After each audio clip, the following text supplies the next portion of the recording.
Bismillahirrahmanirrahim. Assalamualaikum warahmatullahi wabarakatuh. Alhamdulillah kita ketemu kembali di dalam channel Lahaji Bugis, channel yang insya Allah akan selalu menampilkan ceramah-ceramah agama yang insya Allah akan menjadi ilmu yang barakah untuk kita semua. Amin ya rabbal alamin. Salawat serta salam selalu kita curahkan atas junjungan baginda Rasulullah Sayyidina Muhammad Sallallahu Alaihi Wasallam. Semoga kita semua termasuk dalam golongan orang-orang yang mendapatkan syafaatnya kelak di yaumil akhir. Amin ya rabbal alamin. Masih seperti biasa dalam mencari keberkahan dan ridha Allah Subhanahu wa taala, marilah kita bersama-sama menyaksikan video ceramah dari guru kita Ustaz Muhammad Yusuf SOSI MA. Tapi sebelumnya, marilah kita bersama-sama mengirimkan pahala suratul Fatihah kepada beliau guru kita Ustaz Muhammad Yusuf agar supaya beliau mendapatkan rezeki yang lapang, umur yang panjang, dan ilmu yang berkah untuk kita semua. Amin ya rabbal alamin. Bismillahirrahmanirrahim. Alhamdulillahirabbil alamin. Arrahmanirrahim maliki yaumiddin. Iyyaka na'budu wa iyyaka nasta'in. Ihdinas siratal mustaqim. Siratal ladzina an'amta 'alaihim ghairil maghdubi 'alaihim waladdallin. Amin amin ya rabbal alamin. Marilah kita menyaksikan video sampai akhir agar tidak ada kesalahpahaman dalam menimba ilmu. Langsung saja kita saksikan bersama-sama. Bismillahirrahmanirrahim. Assalamualaikum warahmatullahi wabarakatuh. Waalaikumsalam warahmatullahi wabarakatuh. Alhamdulillahi rabbil alamin. Wassalatu wassalamu ala asyrafil anbiya'i wal mursalin sayyidina wa maulana wa habibina wa syafi'ina wa ala alihi wa ashabihi wa sahabatihi ajmain. Allahumma salli ala sayyidina Muhammadin tibbil qulubi wa dawaiha wa afiyatil abdani wa shifaiha wa nuril absari wa diyaiha wa ala alihi wa sahbihi wa sallim. Alhamdulillah wa syukrillah wa la hawla wa la quwata illa billahi wa huwal aliyyil azim. Hasbunallah wa ni'mal wakil, ni'mal maula wa ni'man nasir. Ada tema yang diangkat pada pagi hari ini, meloki maka curi ampe ke nomor lebih Nabi Muhammad sallallahu alaihi wasallam, sekaligus meloki teladani perjuangan dakwah Rasulullah. Saya kira perjuangan dakwah itu untuk anak-anak, untuk santri-santri kita dan para pembina, untuk akhlakul karimah, ini untuk semua jamaah. Karena kalau bicara akhlak itu bisa berubah, kalau adab itu tidak. Jadi aku makan itu akhlak itu lebih banyak ke jiwa dan itu bisa berubah. Wadi berubah akhlak natawe nasabak jabatan, wadi berubah akhlak natawe nasabak asogirab, wadi berubah akhlak natawe nasabak kedudukan. Tapi kalau adab itu tidak. Jadi itu bedanya. Makanya tema ini agak berat, tapi saya mencoba mensederhanakan. Maka daya roh alimalambina Nabi Muhammad sallallahu alaihi wasallam, memang dia tidak memaksakan orang untuk diikuti. Dia napaksakan Nabi untuk ya curi alena, tapi Nabi pakai jaki bi alena supaya dia patut dijadikan teladan. Jadi itu sebenarnya konsep untuk kita. Maka dapatkan jaki bi alewe supaya pantas ki na curi tahu. Jadi anak-anakku, para santri yang ada, muliakan Al-Quran dan perbaiki akhlaknya. Maka kita tidak mengajak orang untuk mengikuti kita, tapi orang akan tetap mengikuti. Nasabak ya kona curi kita, nasabak jabatan ya ko selesai jabatannya dia na hargai kita we. Ya kona hargai kita we nasabak harta nareko dega gawaran parang pajani na hargai tawe, nareko na hargai kita we nasabak kedudukan ya kode ini gaga ya ro kedudukannya, maka orang tidak akan menghargai kita. Ribuan pejabat, ribuan tokoh yang kemudian tidak diperhatikan sampai hari ini karena magai orang mengikutinya hanya karena jabatannya. 2 bupati oku Indonesia ia mina rokok tawe watuna mancaji bupati, sisen apa aja mancaji bupati, maka orang tidak lagi menghormati. Magai nasabak dia dihormati karena jabatannya, bukan karena akhlaknya. yana tu ampai ukilalanna atau tongal linota jabatan kedudukan harta jangan melekat. Nabi tak ditawarkan semua, ditawarkan jabatan dia tarimai, nah ditawarkan harta dia tidak terima supaya dia menghentikan dakwahnya. Tapi Nabi terus memperbaiki dirinya sehingga ia tahu tidak ada harta yang ditinggalkan Nabi. Akan asalnya Nabi tak baju besi itu pun digadaikan kepada Yahudi. Kemudian harta tidak ada, rumah yang pun hanya menempel di masjid. Tapi kenapa dia dimuliakan sampai hari ini? Itu karena ada dua. Yang pertama akhlaknya, yang kedua jasanya. Ia tu tahu naisenga tanya waramparana. Ia komega waramparana tahu maka dia tetap tidak akan menjadi kenangan. Sebab magai waramparang kosipulungi maka dami teh tahu maceceng, tahu mangoh. Tapi narekoi manfaatkan nila kepada tak rupa tahu, maka itu yang selalu dikenang. Wanita WTS yang dijamin masuk surga oleh Allah bukan karena hartanya. Nah sebab agana punai hanya karena memberi minum kepada anjing yang kehausan.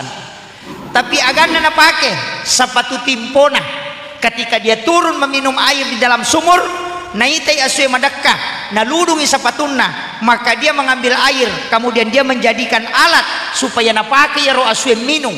Itu karena jasa bukan karena harta. Agana nilai Allah Ta'ala jasanya mengobati kehausan anjing. Jadi anak-anakku yang sekolah di pesantren, ilmu yang kau dapatkan biarpun ribuan kitab kau baca, ribuan kitab kau ketahui, semua rumus-rumus Al-Quran kau tahu, kaidah-kaidah bacaan kau tahu, bahkan hafal Al-Quran 30 juz, tapi kau tidak mengajarkan kepada manusia, kau tidak akan dikenang. Alewi mimapunaiwi ya kodena punaiwi tawe, dan itu yang tidak bisa diambil alih. Namo maga jana bija-bija, namo maga jana tawe, nareko angka decena pasti rampe materu. Tapi ya kawarampara ya punai tidak akan dikenang. Makanya itu yang penting saya wasiatkan, bahwa manfaatkan ilmu, pakai guna ya rupa disengenge, apalagi ilmu Al-Quran. Tapi ia tuh pak disengenge dua rupa, ada ilmu akliyah, ada ilmu berkah. Ia kok ilmu berkah itu tidak dipelajari. Ia kok ilmu akliyah itulah yang dipelajari. Dua rupa tuh pak disengeng. Angka yasa baraka sama dengan manusia. Manusia itu ada jasadnya yang utuh, ada bayangan yang selalu mengikuti. Sama dengan ilmu, ia tuh pak disengenge angka ilmu akliyah yang bisa disampaikan, yang bisa diambil dari kitab. Wadi ala ko guru tapi wadi jaji ilmu yang diambil dari guru itu tidak berkah karena kita melanggar kaidah berkahnya. Angka tahu dia nama cok pesantrennya mungkin ranking paling bawah, kita lihat di pondok biasa-biasa, tapi okui masyarakat justru digunakan. Kenapa? Karena dia mengambil berkahnya. Si salah tuh nak ya kok pak disangan napunai tahu itu bisa hilang dan bisa didapat di mana saja. Namoko kapere wadito yali asange pak disangan, namoko kolo wadito yali asange pak disangan, tapi barakah tidak sembarang. Kegaya sang ilmu berkah, mana dia harus dengan berkah. Orang tua dulu, ulama dulu selalu menggandengkan, dan ini yang hilang di pendidikan. Tapi saya ingin sampaikan bahwa ilmu berkah adalah ilmu yang tidak gampang didapatkan. Kegaya sang ilmu barakah ipasilolongi takzim yasa barakah. Saya kasih contoh, ya ini desa orang-orang tua kita yang hadir di sini, para pejabat yang hadir. Waktu nama ngaji, dia ngaji bawang, isuruh malawe. Tapi angka ganana makokwa mengaji suruh malawe, degaga. Isuruh lo mala aju tunuh, aju nasuang. Isuruh masering, ini yang hilang. Matimpa wae, maka bela lo malawe. Matajang antri magai ukiro monro yasange barakah. Nasabah yasange ilmu berkah adalah taksim kepada guru, bukan belajar sama guru. Itu beda. Ini yang haus kita sekarang, ini yang kering sekarang. Makanya ya kong ka anak tamas sekolah ko SD nangka guru nama Pak Boting, jangan hilangkan itu yang telah ditanamkan ulama dulu. Suroi bawa daun, suroi bawa aju ke wadingi magai. Nasabak nanti berkah ilmu itu akan pindah ketika engkau takzim kepada gurumu. Ia tak demakokoh. Magina mega semakin canggih teknologi, orang pakai komputer, apalagi kekurangannya, tapi lihat anak dirinya semakin amburadul. Magai nasabat tak denia senge pak disengak beraka. Ini yang penting saya luruskan, karena ini pondok pesantren. Kalau ada yang tidak sepakat silahkan. Saya ngaji tasawuf hampir 20 tahun, sehingga paham betul yang dimaksud dengan berkah.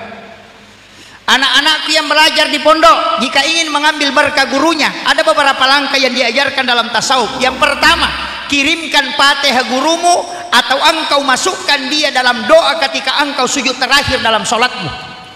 Namo demu maca ko pesantrennya, tapi aku masuk kok, maka engkau akan hebat. Kenapa? Karena berkah baru akan muncul. Di pesantren tidak pernah muncul berkah. Nasaba onron nate malah barakah. Anak-anak yang di pondok pesantren itu baru dicas, belum dipakai.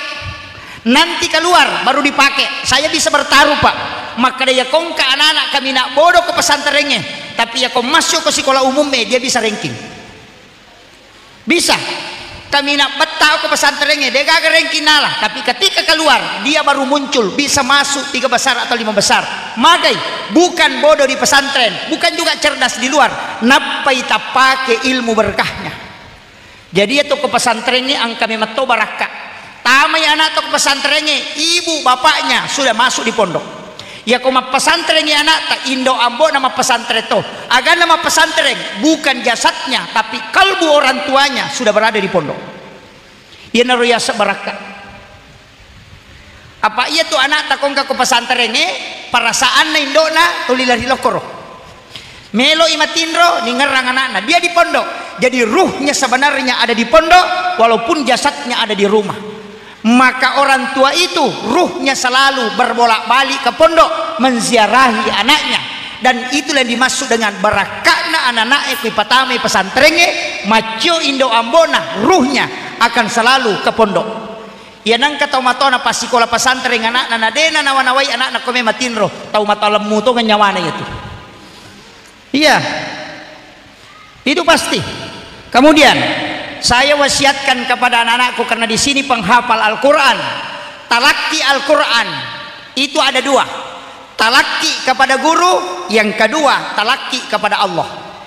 Ini yang jarang orang lakukan, yang banyak talaki kepada guru. Kita punya ulama di Indonesia yang viral sudah beberapa tahun ini, itu Gus Bahaudin Nur Salim. Beliau itu adalah salah satu ulama yang kita bisa jadikan panutan. Dan beliau adalah memiliki makam yang sangat luar biasa, karena saya pernah ketemu langsung dengan muridnya, dengan beberapa orang terdekat beliau, walaupun saya belum sempat ketemu dengan beliau, tapi apa kesaksian para ulama yang ada di sekelilingnya, terutama orang dekatnya, bahwa beliau itu diberikan khususiyah, dia bisa mengetahui kesalahan Al-Quran hanya meletakkan tangannya di atas kitab. Itu waliullah. Gus Baha itu diberikan Al-Quran tulisan tangan. Dia tidak sempat membaca karena ada kesibukan dakwah. Dia hanya duduk, kemudian meletakkan tangannya di atas Al-Quran tulisan tangan. Dia bisa tahu bahwa di dalam kitab ini ada 5 kesalahan tulisan. Dan dia hanya membuka kemudian melingkari semua tulisan yang salah. Itu lebih cepat daripada komputer. Magai, itu berkah. Makanya anak-anakku yang menghafal punya pembina di sini, talakilah kepada pembina. Selesai kau talaki ke pembinamu, maka talaki kepada Allah. Bagaimana caranya? As-sampaja sunnaki tapatamma ikorang ngerilalan na sampajan. Itu talaki kepada Allah. Iya naro napigau Abu Hanifah, iya to naro napigau Imam Malik, iya matoto napigau Ahmad bin Hambal. Ahmad bin Hambal menghatamkan Al-Quran 2 kali dalam sehari semalam, 1 kali di dalam sholat dan 1 kali di luar sholat. Kedua napatamma korangi sesusiwan nih, sisa menapatamma adalah sampajang, sisa napatamma isa liwas sampajang. Ketika engkau mentalaki Al-Quran kepada gurumu, maka daki di mastor hafalan. Ya kongka agak store berarti dia punai. Makanya mega anak tak deh hafalan nah. Apa aku mi guru nana store. Nanya kodi la store berarti dia punai. Karena kita sudah sarahkan. Makanya store kepada gurumu supaya dia tahu di mana kesalahanmu. Setelah itu ketika sudah dibenarkan, storelah kepada Allah. Setelah itu kau minta kepada Allah supaya dikuatkan ingatan dan tidak dilepaskan dari Al-Quran. Kelak ketika engkau wafat anakku dan tidak bisa menghafal Al-Quran sampai wafat, kau sudah setor di hadapan Allah, dan itulah yang bisa menjadi syafaat kelak di yaumil akhir. Itu penting. Jangan sampai Al-Quran ini dilarikan ke dunia. Makanya saya sampaikan di sujud-sujud terakhir anak-anakku, jangan kau lupa mendoakan para guru-guru.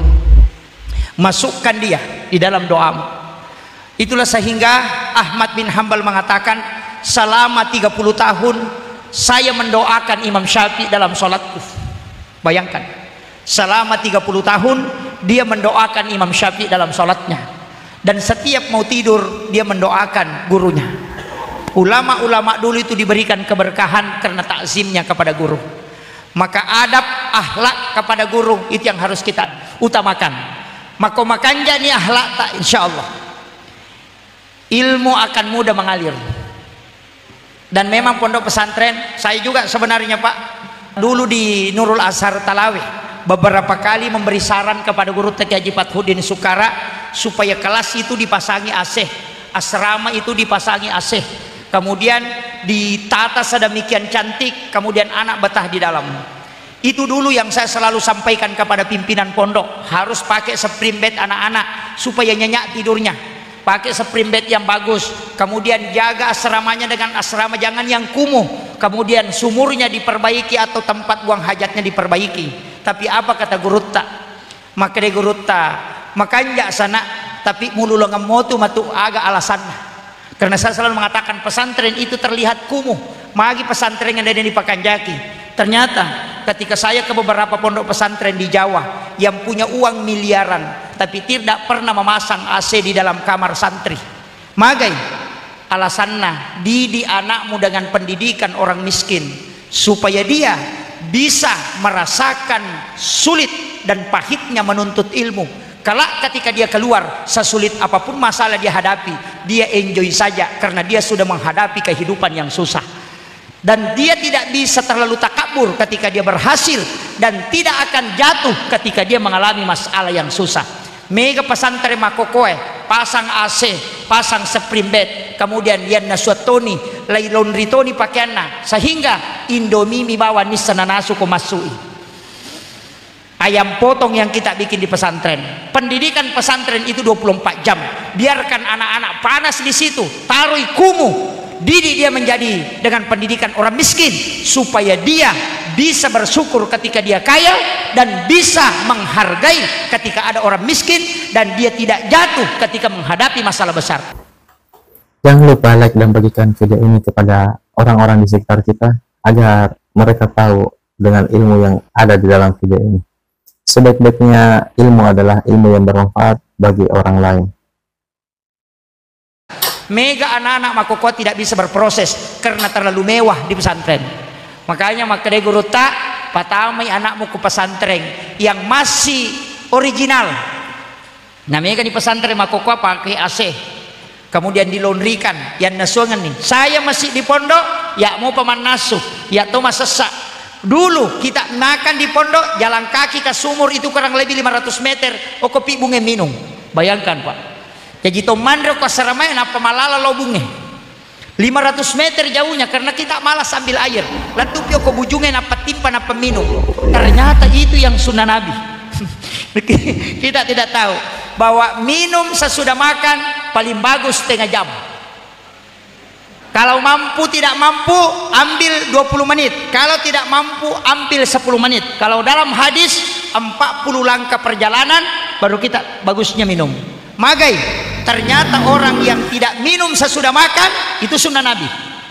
Kalau dia mau makan minum dulu, puraki mandre ajak minum sekitar 15 menit, maka orang itu tidak kena kolesterol dan juga tidak kena asam urat dan juga tidak kena penyakit lambung, dan itu sunnah Nabi. Cuma meregi-regi nih, tapi dena atau pada batena Nabi temandre. Iya Nabi tak komandre mangunya makanan sampai 40 kunyahan baru dia telan. Yo poidi opor ke kiri opor ke kanan langsung masuk. Makanya lambung tersiksa. Saya perhatikan beberapa ulama termasuk Habib Lutfi yang sudah tembus 80 tahun, guru Profesor Dr. Farid Wajdi, Itu sudah tembus 80 tahun umurnya, dan itu amalan beliau setiap hari. Di kadangkala kalau memang mengikuti sunnah Nabi itu luar biasa. Cuma karena kita terbiasa makan langsung minum, itu sudah.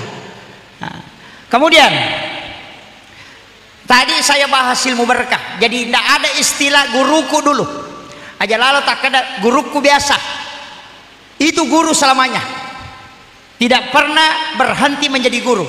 Saya sampai hari ini kalau masih ketemu guru saya di SD dulu, itu saya masih mencium tangannya. Guru SD dulu. Guru TK aku masih hidup, tapi angka kelebihan itu guru itu awet muda. Itu ada hadisnya bahwa orang yang mengajarkan ilmu kepada anak-anak itu dijaga fisiknya oleh Allah. Makanya guru tak ko SMP ko telo mitai, maka da samanna je guruku dia na berubah. Mako matiro sa di waktu ku masih sekolah, mako matiro modelena. Itu memang dijaga oleh Allah. Tapi yang pensiun lihat nanti, langsung drop itu. Kecuali dia melanjutkan pembelajaran, dia akan tetap dijaga. Guru pengaji makoto tolide makom itu dia na berubah karena Allah jaga fisiknya. Ya tu barakana. Okolino lagi na ijaga, apalagi ko Surimonri. Karena menjaga fisik itu ada 3. Yang pertama puasa pada hari kelahiran, itu juga menjaga fisik. Ya kau nggak tahu mah puasanya esok aja jangan enakan nailah sama kalian lihat tuh. Makanya Nabi itu puasa di hari kelahiran, yakni hari Senin. Kita Nabi tamagi tak puasanya so sining, maka Nabi nasaba hari Senin saya lahir. Jadi ya koso Salasa tajaji puasakan hari Selasa. Ya koso Rabai tajaji puasakan hari Rabu. Tapi tetap puasa Senin karena puasa kelahiran Nabi. Cuma ya komeki macuri Nabi tak puasangi aso jaji ngata pada Nabi dia puasakan hari kelahirannya. Saya dapat wasiat salah satu ulama dari Jawa itu Ki Hamid Pasuruan. Agana pasangan nigi tahu ma puasangi aso jaji ngana, maka gade-gaga lah sawat disolangi watak kalena. Itu kehebatannya. Cuma mega midi diri sama kada soga to jaji. Utamanya orang tua mega ni dia nisangi kada soga na rojaji. Pak namo tanggal lahir na dia to nisangi. Guru nami malengi, termasuk saya Pak. Saya dikasih tanggal lahir itu sama guru di sekolah. Makanya saya dikasih tanggal 12 karena orang tua hanya mengingat bulannya dengan tahunnya. Dia tidak ingat tanggalnya. Makanya nambil 12 Desember. Nah, payenang ka tanggal alay tanggal telu tanggal 5 ulah 5 tanggal 6 ulah 6 curiga itu. Itu guru nami kapa malengi itu. Jadi makanya, tapi kecuali anak-anak belakangan sudah tahu, makanya dia biasa puasakan hari kelahirannya. Bahkan Hadratus Syekh Hasyim Asy'ari itu mewasiatkan kepada istrinya, dan itulah yang diamalkan ulama-ulama di Jawa banyak. Maka dia kongka anak tameloki ko berhasil tak puasanya soja janganna. Indo na isuruh ma puasanya soja janganna. Tapi ya ko piti anak tanah mak dupa-dupa ngasoja janganna aja mau tak puasa manang. Stres ki madu. Iya. Jadi kongka anak tak misalnya maka dawai anakku meka ko mancaji tau panritai tak puasanya so jajangan milawi barakah. Kemudian yang kedua takiringan suratul Fatihah setiap malam Jumat 11 kali. Insyaallah mak barakah tu pak disengan. Itu tirakatnya ibunya Hadratus Syekh Hasyim Asy'ari. Jadi ya tidak tahu matoe nasabak deta sekolah kiringan Fatihah anak yang ke pesantren. Kiringkan Fatihah 11 kali. Niatkan untuk berkahnya insyaallah. Saya dapat amalan ini dari beberapa ulama. Walaupun nanti ada yang susah. Fatihah matoi baca tapi marajing-rajing. Kega Fatihah dengan satu napas. Si dinapas. Ya ko Fatihah dengan satu napas itu juga sekaligus bisa jadi obat. Jadi itu musalsalah langsung bersanad sampai ke malaikat Jibril itu. Karena Rasulullah yang mengajarkan kepada salah satu sahabatnya untuk membaca Fatihah satu napas dijadikan sebagai obat. Jadi yo pui di kota baca Fatihah madar dia kataluki banyawa. Jadi tadi anak-anakku yang menjelaskan hukum bacaan di dalam Al-Qur'an, di dalam suratul Fatihah itu kan kalau kita mau ikuti hukum bacaannya, alhamdulillahirabbil alamin arrahmanirrahim maliki yaumiddin, itu harus disambung karena di situ kan huruf la ujungnya. Iya. Nah, imam kan setiap membaca itu tidak nyambung, pasti singgah.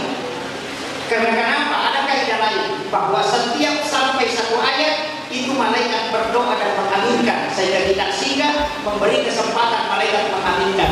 Maka kalau ada bacaan itu tidak dipakai karena ada kaidah lain yang dipakai oleh ulama. Makanya menggabungkan tentang hukum bacaan dan ilmu hikmah dan ilmu tasawuf itu adalah kesempurnaan dalam agama. Jadi jangan sampai kita terpatok ke ilmu hukum bacaan kemudian kita hilangkan hikmah dan tasawufnya. Itu Anda pelajari, tapi saya bersyukur anak-anak kita di Pondok Pesantren Tasbih ini luar biasa. Makanya mudah-mudahan anak-anakku ini ada generasi-generasi yang bisa memberikan mercusuar untuk pondok kita ini. Itu penting. Jadi jangan bosan mengajarkan ilmu. Kalau dicaci tidak masalah.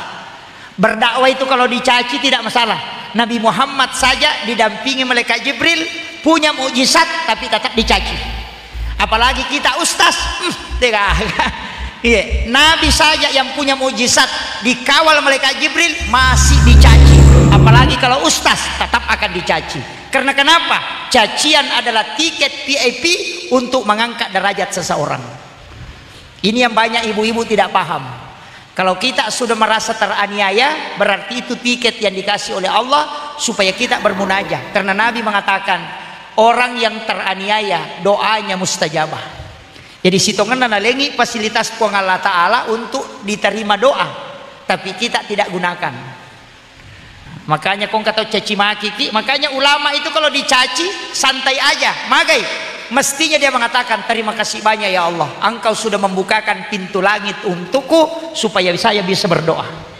Nah, makanya pesantren itu pasti selalu diuji, Pak. Tidak ada pondok pesantren tidak diuji. Dulu saya mau bangun pesantren cepat. Ketika selesai di pondok, saya berpikir untuk membangun pondok. Saya datangi 9 ulama sepuh dan termasuk Guru Ta, cuma satu wasiat beliau, jangan dirikan pondok pesantren sebelum umurmu 40 tahun. Itu pesan beliau. Aja lalu mu patato pesantren nak kau dia nadapi 40 tahun umurmu. Wadi kau mak bangun tapi aja mau buka santri, penerimaan santri. Ya kau mak pak guru kau dia nama rigagah. Tapi untuk membangun pondok, mendirikan pondok aja nare kau dia penadapi 40 aja lalu. Acio bawan no jolo. Kenapa? Beliau menyampaikan orang yang mendirikan pondok di bawah umur 40 itu tantangannya besar. Tantangannya besar. Saya tanyakan Guru Taki Muin memang lebih, Guru Taki Haji Fathuddin Sukara 40 lebih, Guru Ta Abdul Malik juga 40 lebih, Guru Taki Haji Abdul Rahman Ambo Dale juga lebih 40. Jadi maka daka demetoga galalang. Nabi Musa dikasih kitab wahyu itu nanti umurnya 40. Nabi Muhammad diturunkan Al-Quran kepadanya juga di umur 40. Karena saya dulu sempat berspekulasi, Pak Bu, maka dah ya kongka kesempatan bagaimana, atau ada orang yang cerdas sudah alumni Mesir atau apa, agak nasa Guru tak kurang apa kecerdasannya Rasul, tapi kenapa baru dikasih amanah menjadi nabi dan rasul di umur 40? Nah, itu wasiat beliau. Karena umur 40 itu adalah kelipatan dari 7 yang umur kematangan.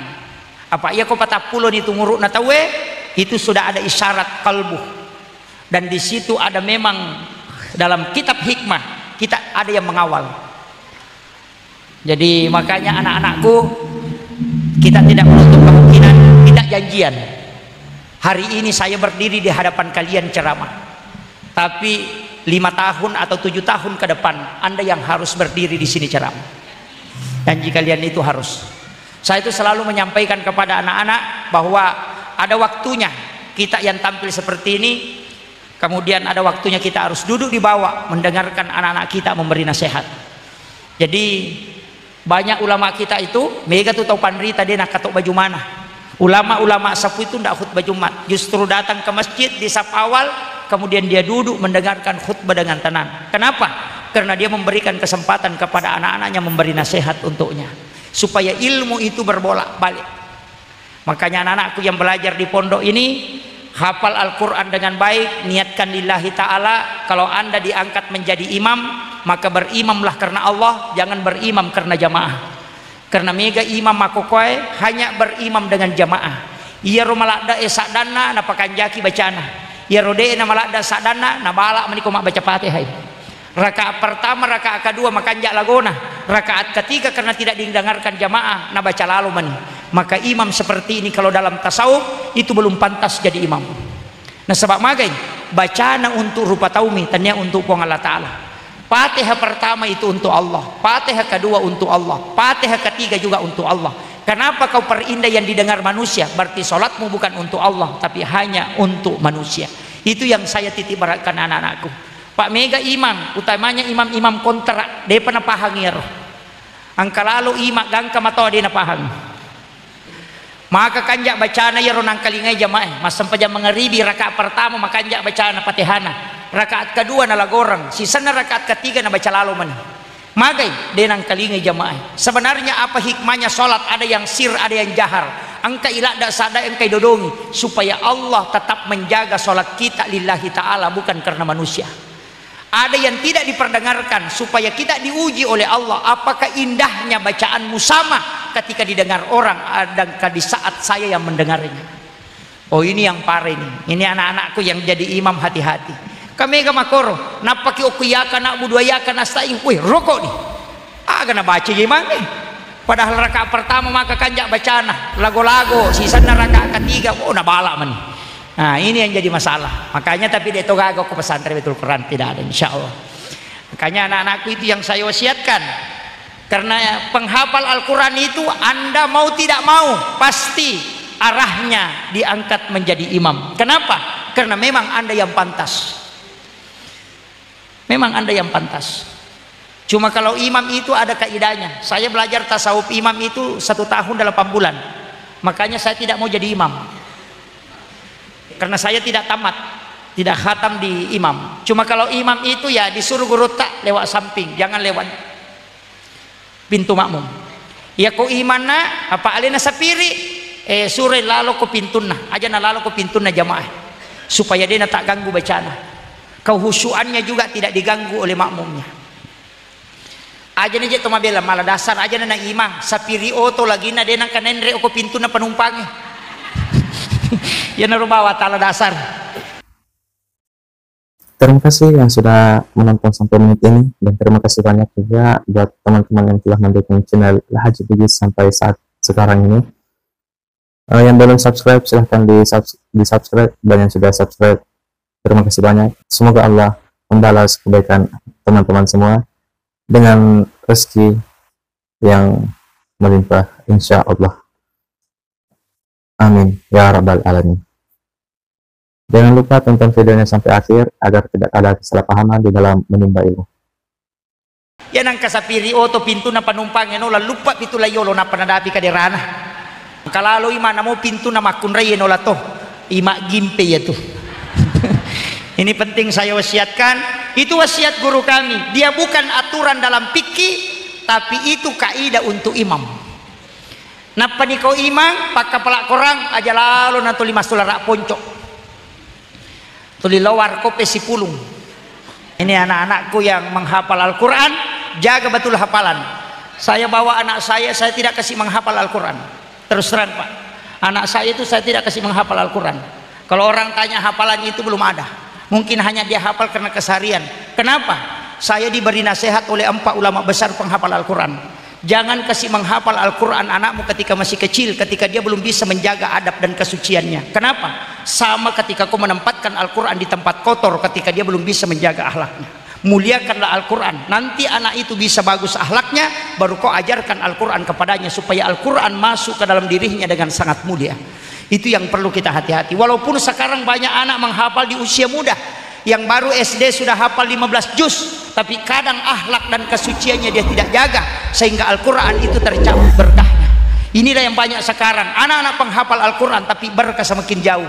Nah sabak magai dia tidak mulia ketika dimasukkan dan dia tinggal di tempat yang tidak mulia. Itu wasiat. Makanya hari ini banyak yang tidak sepakat dengan itu, tapi itu yang saya jalankan untuk anak saya. Baik orang tidak mau sepakat silahkan, tapi itu wasiat 4 guru kami sehingga saya tidak kasih menghafal dulu. Saya mengatakan mudah-mudahan tamat SMP kalau panjang umur baru saya kasih masuk khusus untuk menghafal ketika akhlaknya sudah dia bisa jaga, adab bicaranya sudah bagus, kemudian ta'zimnya sudah bagus. Makanya kalau melihat penghafal Al-Quran itu Madura. Kenapa penghafal Madura itu banyak dan hebat? Karena dia tidak menghafal kecuali sudah dites takzimnya kepada guru-gurunya. Anak Madura itu kalau menghafal Al-Quran, Pak yang penghafal Al-Quran, kau sementara mak golo inang ke guruna pajamana mak golo, tanpa langsung dia begini, biarkan gurunya lewat. Dia naik motor di pasar, ketemu dengan gurunya, pasti dia singgah, matikan motornya, baru dia parkir, baru dia tunduk begini, tunggu gurunya lewat, baru dia kasih lewat motornya. Yo pui dia anak-anak tak makapla, halo Pak Guru, halo Pak, oh dega. Sehingga apa? Inilah takzim hilang. Kenapa orang-orang Madura banyak orang yang mengagumi hafalannya dengan sangat kuat? Karena adab dan akhlak dia tempatkan Al-Quran pada tempat yang sesungguhnya. Jadi ini anak-anakku, tugas Anda berat. Penghafal Al-Quran jangan lepas dari wudhu. Penghafal Al-Quran harus menjaga pandangannya. Jangan sampai dia kotor. Ketika engkau mengotori dirimu, maka engkau ikut mengotori Al-Quran yang ada dalam dirimu. Itu penting anak-anakku. Makanya menghafal Al-Quran itu tidak gampang. Makanya saya lebih aman-aman tidak hafal Quran, Pak. Hanya hafal bertahap, sedikit-sedikit saya hafal. Karena orang yang menghafal Al-Quran walaupun tidak hatam tetap dikasih syafaat. Yang hatam Quran itu bahaya. Karena kapan dia lupa, tanggung jawabnya besar. Makanya kalau ibu yang hadir di sini, ini ibu-ibu bapak-bapak akapelak korangi, namo si polo mi ayak tapelak seso, yang penting makapelak kimat teru, mapamule makoko akapelak kimat teru. Kalau hanya dua kata saja, ya kodena temak, berarti kita sudah menghafal Al-Quran. Kalau itu sudah menjadi syafaat. Apa makapelak ki, yang ikut temai hafalata, diminta pertanggungjawabannya. Kalau ku yang lupaiwi itu berat sekali. Makanya pekerjaan penghafal itu tidak gampang. Saya ngaji tasawuf hafalan itu sehingga susah. Makanya saya bilang anak-anakku yang tidak ngaji tasawuf hafalan cukup pakailah yang diajarkan guru-guru kita. Kemudian, wah ini yang paling pokok. Saya sampaikan ini yang paling pokok. Dari semua yang ada, harus Anda mengambil sanad hafalan, utamanya suratul Fatihah. Ambil sanad. Sanadnya di mana? Yang tersambung dengan Nabi. Ambil sanad. Kalau penghafal Al-Quran itu ambil sanad. Bahkan kalau kita pakai kaidah tasawuf, tidak boleh menjadi imam kalau dia tidak punya sanad hafalan. Di Indonesia ini banyak yang punya. Ada anak muda, imam muda di Masjid Istiqlal Jakarta. Itu imamnya masih sangat muda, bukan guru tepat Prof Nasaruddin Umar. Karena imam Istiqlal itu ada beberapa. Ada imam muda di situ dari Madinah mengambil sanad hafalan dengan 4 jalur sanad hafalan. Itu 8 bulan dia bisa mengambil sanad hafalan di Madinah. Untuk ambil sanad hafalan di Masjid Nabawi itu susah. Biasa orang sampai 8 tahun tidak bisa tembus, tapi beliau itu mengambil sanad hafalan dan ada sertifikatnya hanya 8 bulan. Orang ambil sanad hafalan di Madinah itu 30 juz, itu kalau ada salah satu tidak lolos. Satu saja sisa mita sakka bacana dia lolos. Atau dia sebut neraka dengan suara tinggi, sebut surga dengan suara rendah, siksaan dengan suara tinggi, kemudian adab dia kasih rendah, maka tidak lolos hafalannya. Karena dia memberi adab pada lafaz. Itu tidak gampang. Makanya anak-anakku yang menghafal Al-Quran sudah tembus hafalannya 30 dan sudah lancar, cari orang yang punya sanad hafalan, datang ke situ mentalaki hafalan, supaya kau terkoneksi, sambung sampai Rasulullah, supaya kau jadi imam, itu suaranya masuk ke dalam. Apa megati mangisaliwa misadana okumi 3 roh masuk, dia tidak dari dalam. Dari 20 imam yang kita temukan hanya mungkin 1-2 orang yang bisa. Tidak gerek bacaan iman na Makkah, bacaan iman na Madinah, dia tidak terlalu melakukan, tapi dia muncul dari dalam. Serebulu-bulu na tahu na reko na baca. Kenapa? Karena ruhnya terkoneksi dengan sanad dari Rasulullah. Itu penting. Ini yang sangat penting saya sampaikan. Kemudian sedikit wasiat saya kepada anak-anakku. Yang paling penting kalau akhlak Rasulullah kita mau ikuti, satu kuncinya. Hidup ini kalau kita sudah berakhlak, beradab, istilahnya agak jeroba sogi nama pakarya wa alih. Itu yang dipakai. Mapakarya wa alih ki materu. Jangan takabur. Sehebat apapun ilmu yang kita miliki, tetap tunduk dan tetap takzim. Jika kau mau mengambil berkah, ambil sama gurumu, ambil sama kedua orang tuamu. Di situ kuncinya. Orang yang sudah beristri, akhlakmu, takzimmu juga kepada istri supaya kau berkah. Makanya pondok pesantren itu Pak, kalau kiainya meninggal, kiainya lepas, itu ndak jatuh. Pesantren kalau kiainya dalam hal ini suaminya, biar meninggal biar apa, itu pesantren tidak jatuh. Tapi ketika wanita yang ada di dalamnya itu meninggal atau lepas, pasti jatuh. Pasti jatuh. Sebesar apapun pesantren, kalau ibu nyainya, istri pimpinan yang lepas, pasti jatuh. Nurul Azhar Talawi, guru Kiai Haji Fathudin Sukara sudah wafat, tapi istrinya masuk ke situ, insya Allah tidak jatuh. Kenapa? Saya sudah pelajari pesantren di Jawa, ada kurang lebih 40 pondok pesantren yang saya masuki, ada 20 pesantren yang kiainya meninggal, istrinya masih ada, dan itu jalan, justru berkembang. Tapi ketika istri kiainya meninggal, itu drop. Karena doa wanita itu 3 kali lipat lebih cepat dibanding doa suami.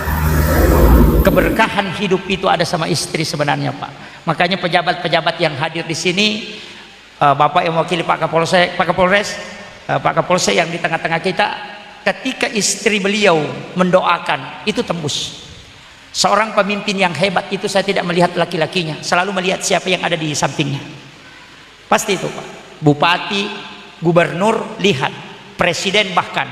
Soeharto kan orang hebat, tapi kapan dia jatuh? Ketika Ibu Tin wafat. Habibie orang hebat, kapan dia jatuh? Ketika Ibu Ainun wafat. Tidak bisa. Susilo Bambang Yudhoyono, siapa yang tidak kenal, Panglima TNI, 2 kali jadi presiden, tapi kapan dia tidak bisa mengambil keputusan? Ketika Ibu Ani telah wafat. Itu habis dia, sampai hari ini tidak bisa berbuat yang banyak. Kenapa? Karena figur yang mendoakan dan terbukanya pintu kesuksesan itu ada pada istri. Makanya magampap, Pak, ya komeki berhasil mulia Kak Bani Baineta. Muliakan saja istri, jadikan dia sebagai ratu, pasti kau sukses, rezekimu terbuka lebar. Tapi ya kau kata tulipan rasa-rasa ibenena, tulip pakai kereng masih satu gitu. Iya, apalagi kalau ada masalah, itu luar biasa. Makanya ibu-ibu dikasihkan kesempatan, ini ya leka istimewa milau dong, supaya suami berhasil. Makanya bapak-bapak saya kasih tahu, kalau istrinya berdoa dan tidak berhasil, ditambah istri, supaya banyak yang mendoakan. Gitu. Kemudian yang terakhir saya wasiatkan, Rasulullah itu anakku, kau harus mengirimkan salawat minimal 100 kali dalam 1 hari. Yang kedua, kirimkan juga salam minimal 100 kali dalam 1 hari. Bedakan salam, bedakan salawat. Kalau mengirimkan salawat itu untuk mengambil syafaat, kalau mengirimkan salam itu untuk mengkoneksikan diri dengan Rasulullah. Orang yang mau mimpi ketemu Rasulullah harus banyak mengirim salam, bukan salawat. Karena makadai Nabi tak nigi beresalangi kak pasti ubali.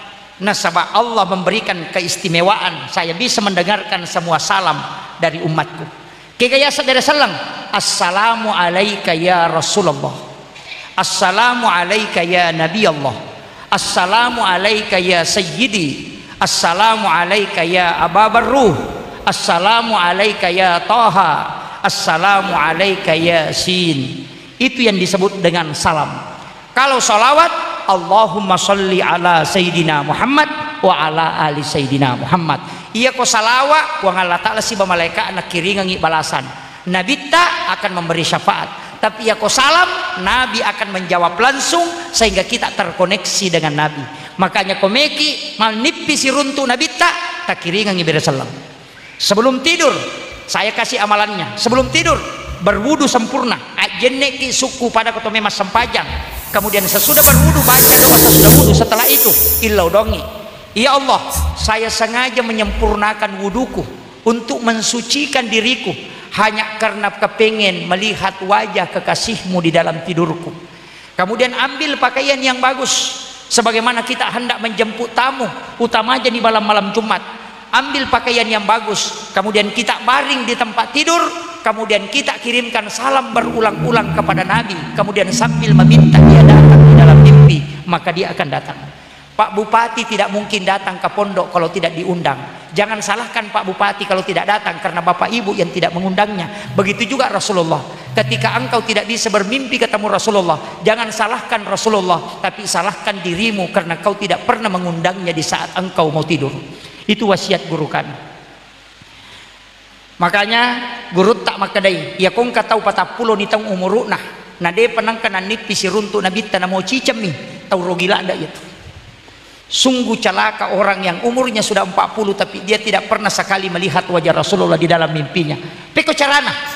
Bagaimana caranya? Itu tadi, ajeneki pakai pakaian yang bagus, kirimkan salam kepada Nabi di saat baring, minta Rasulullah datang karena dia mendengar salam kita ketika kita kirimkan salam. Mungkin 1 hari, 2 hari tidak datang, 3 hari tidak datang, tapi dalam 40 hari kau mengundangnya, dia akan datang. Itu janji para ulama, para waliullah yang telah terkoneksi langsung dengan Rasulullah.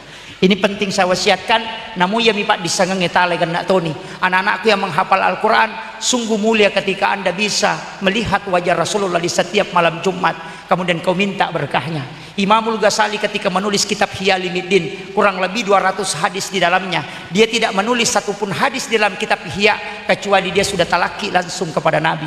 Berarti Imamul Ghazali 200 kali bermimpi ketemu Nabi baru jadi kitab Ihya Ulumuddin. Itu minimal.